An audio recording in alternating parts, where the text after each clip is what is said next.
Sehr geehrte Frau Bundespräsident Kalmiré, Madame la Présidente de la Confédération, Madame Kalmiré, sehr verehrte Frau Madame la Bundeskanzlerin Chancelière fédérale, Dr. Dr. Angela Merkel, Excellency, Excellences, dear members and friends, chers membres et chers amis. a warm welcome C'est chaleureusement que je vous souhaite to the la annual bienvenue meeting à la réunion 2007 annuelle de of 2007 the members and des membres constituents et des of the participants World Economic. au World Economic Forum. Tout d'abord, I want to express j'aimerais our exprimer deep notre gratitude profonde to gratitude the Swiss au people peuple suisse for their continued support pour son soutien infaillible, pour sa magnifique hospitalité.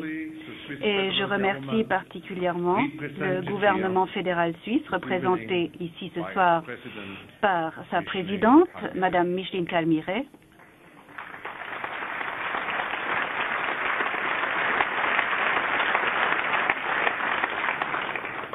et nous remercions également le canton des Grisons, représenté par son gouvernement, en particulier par le président du gouvernement, le Dr Martin Schmidt, et nous remercions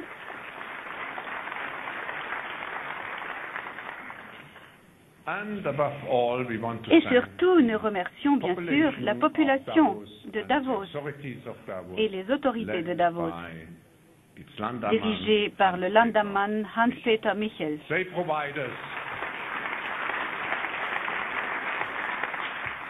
Ce sont eux qui nous permettent de vivre le fameux esprit de Davos. Le World Economic Forum, au cours des 37 dernières années, est devenu vraiment une communauté qui se fonde sur la loyauté des partenaires, des membres et des amis. Au nom du conseil de fondation, au nom du conseil d'administration, au nom de tous mes collègues de la fondation, j'aimerais vous dire combien je vous remercie pour votre soutien, pour votre partenariat et également combien votre engagement si actif se trouve au cœur de tous nos efforts, de tout ce que nous faisons et de toutes nos initiatives communes dans la poursuite de notre mission qui est d'améliorer l'état du monde. Notre réunion annuelle a aujourd'hui un rôle très spécial à jouer. Dans une certaine mesure, nous vivons en effet dans un monde schizophrène. L'économie est en pleine expansion dans le monde et les signes pour cette année qui commence continuent d'être prometteurs. Mais, sous-jacent à tout cela, l'évolution géopolitique, géoéconomique et l'évolution de la société contient tant de points d'interrogation, tant de risques, tant de déséquilibres et tant d'inconséquences. Nous voulons donner une forme à l'agenda global, mais nous voulons le faire tout d'abord en considérant les fragilités de l'évolution du monde et des systèmes de développement du monde. C'est donc là la contribution unique que nous pouvons faire au monde au début de chaque année. Le fait d'analyser l'état du monde, le fait de définir les défis qui nous attendent, non seulement les risques, mais également les chances, le fait de trouver quelles sont les priorités et, en fin de compte, de trouver des solutions possibles aux problèmes. Davos, c'est donc le lieu où nous trouverons des méthodes intégrées et systémiques dans un monde qui est devenu si complexe, dans un monde qui est tellement divisé en départements, tellement fragmenté. Davos, c'est le lieu des approches stratégiques anticipatives dans un monde où la politique et les affaires ne se préoccupent que du court terme. Mais nous avons également une deuxième caractéristique qui nous rend uniques dans cette réunion annuelle. En effet, nous réunissons ici des parties prenantes de ceux qui sont vraiment et réellement responsables de l'organisation de nos destins. Si nous voulons construire un meilleur monde, tous doivent travailler ensemble. Vous, le plus de 1000 dirigeants des affaires ici dans cette salle, vous, les 250 politiques et dirigeants des organisations internationales, vous, les 250 participants de la société civile, représentant le monde de la foi, de la culture, les ONG et surtout les jeunes dirigeants, Young Global Leaders, et les entrepreneurs sociaux de la base.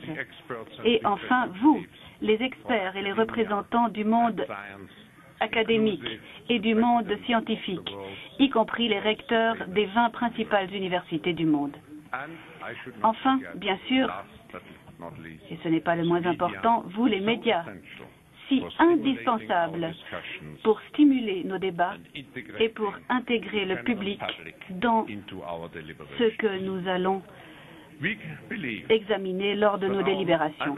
Nous croyons que notre réunion annuelle peut rendre service au monde, car c'est une plateforme très complète, une plateforme puissante qui est un catalyseur de la collaboration.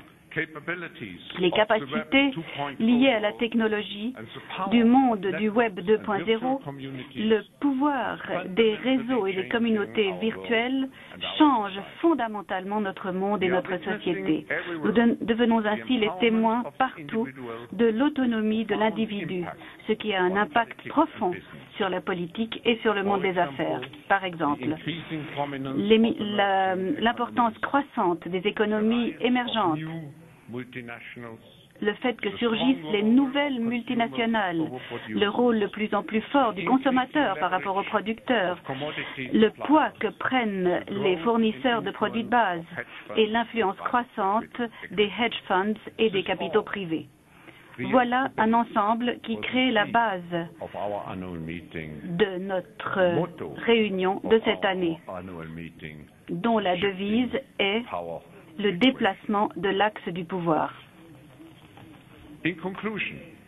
En conclusion, je dirais que notre réunion annuelle se fonde sur l'idée que nous avons tout d'abord un agenda global qui comporte des risques et des pressions énormes, mais que deuxièmement, les questions qui se trouvent à l'ordre du jour du monde peuvent avancer dans un cadre multiples, avec de multiples participants. Et troisièmement, nous devons utiliser cette équation du pouvoir et y trouver la chance d'innover. Vous vous souviendrez qu'à la fin de la dernière réunion, notre ami et membre du Conseil, Peter Brabeck de Nestlé, nous avait rappelé qu'en fin de compte, lorsque nous quittons Davos, nous sommes tous, en tant qu'individus, responsables de la réalisation des idées que nous avons générées ensemble. Et c'est à cet égard que je vais me permettre de citer le Mahatma Gandhi. Vous devez être, vous ici dans cette salle, vous devez être le changement que vous voulez voir ensuite dans le monde. Mesdames et messieurs, chers amis, j'ai maintenant le plaisir de vous présenter la présidente de la Confédération suisse, Madame Kalmiré, qui en même temps est ministre des Affaires étrangères. Madame la Présidente, je sais que des questions telles que la construction de ponts, la réconciliation, le soin à donner à tous ceux qui sont défavorisés dans notre monde, je sais combien tout cela vous tient à cœur.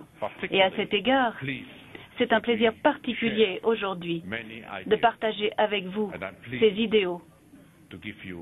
Et c'est donc avec un grand plaisir que je vous donne la parole et que je vous remercie de nous accueillir en Suisse.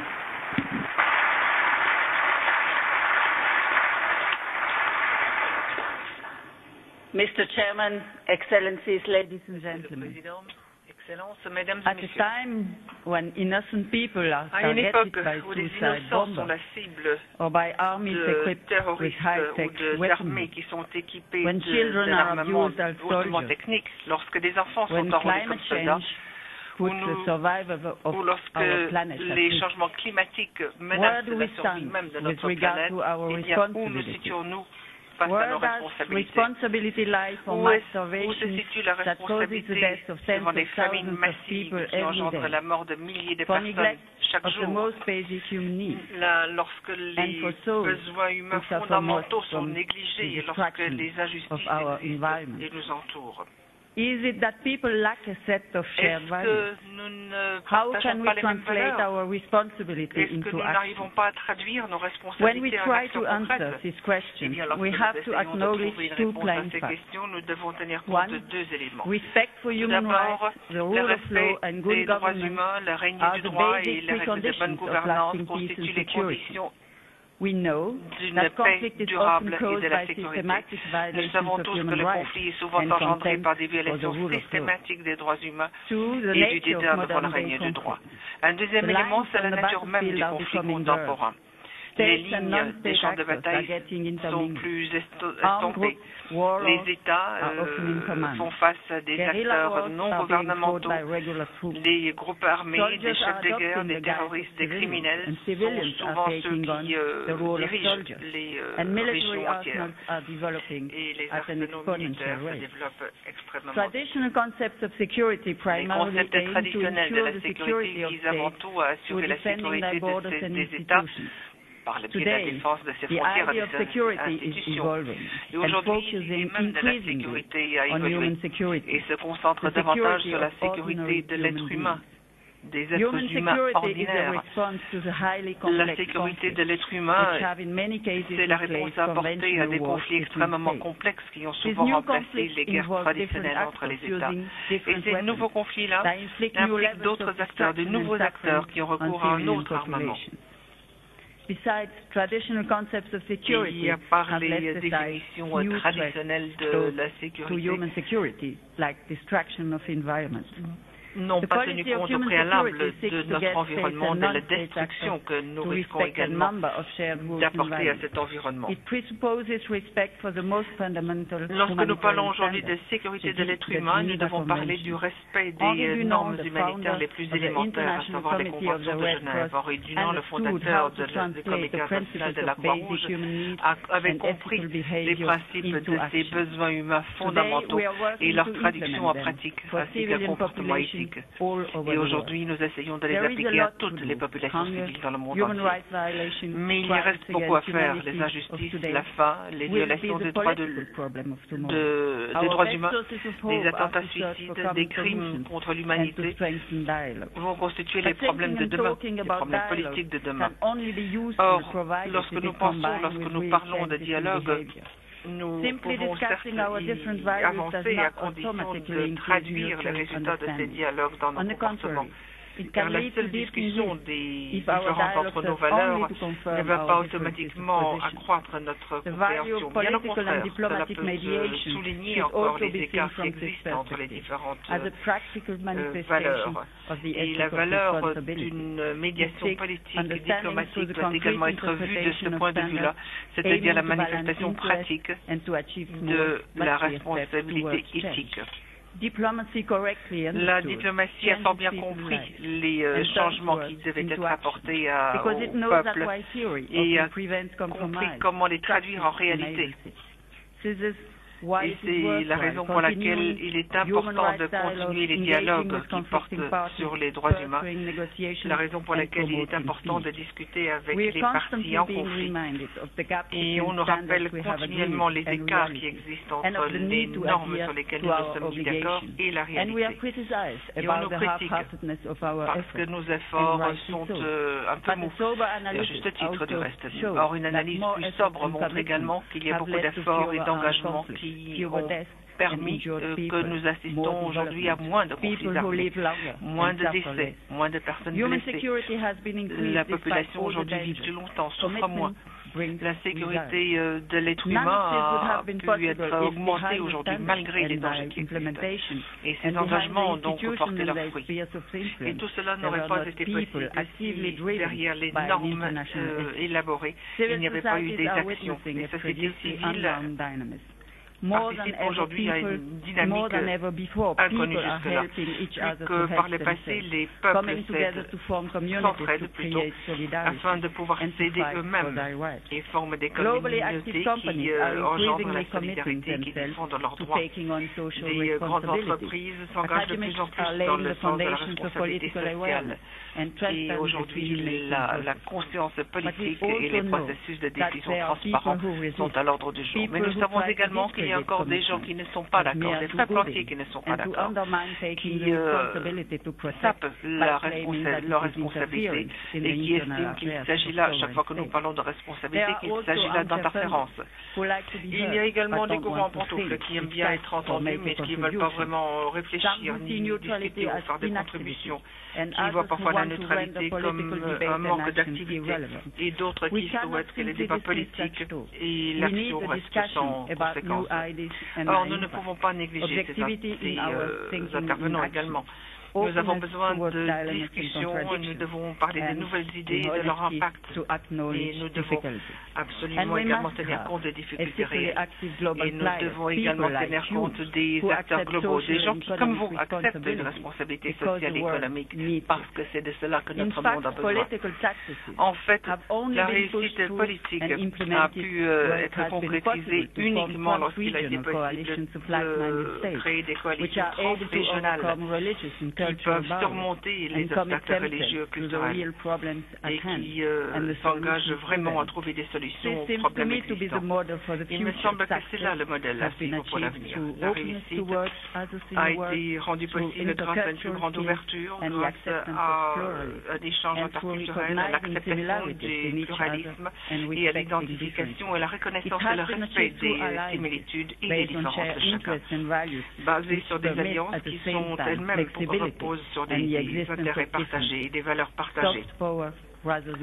La force en douceur prévaut donc sur la force militaire. Le tribunal pénal international, le Conseil des droits humains et la Convention sur les mines antipersonnelles résultent de telles coalitions de différents pays, de différentes régions du monde qui partagent les mêmes valeurs, les mêmes visions sur les normes fondamentales d'une société humaine. Eh bien, mesdames et messieurs, la question qui reste posée est de savoir comment l'être humain peut trouver une façon pour cohabiter en paix dans la liberté et la dignité. Eh bien, une solution à cette question exige d'être ancrée dans la réalité plutôt que dans la seule philosophie.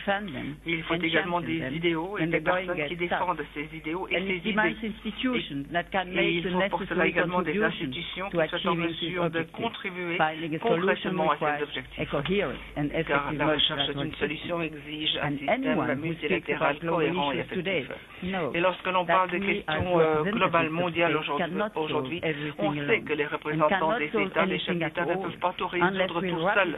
Et en fait, ne peuvent pas progresser du tout, à moins de pouvoir compter sur un partenariat du monde des affaires, académiques et de la société. Nous avons certes des tâches, des objectifs, des tâches différentes, mais nous partageons les mêmes objectifs. J'espère qu'ainsi nous arriverons à renforcer la culture de la mise en pratique de ces réflexions. Nous avons déjà progressé en établissant des normes pour la mondialisation.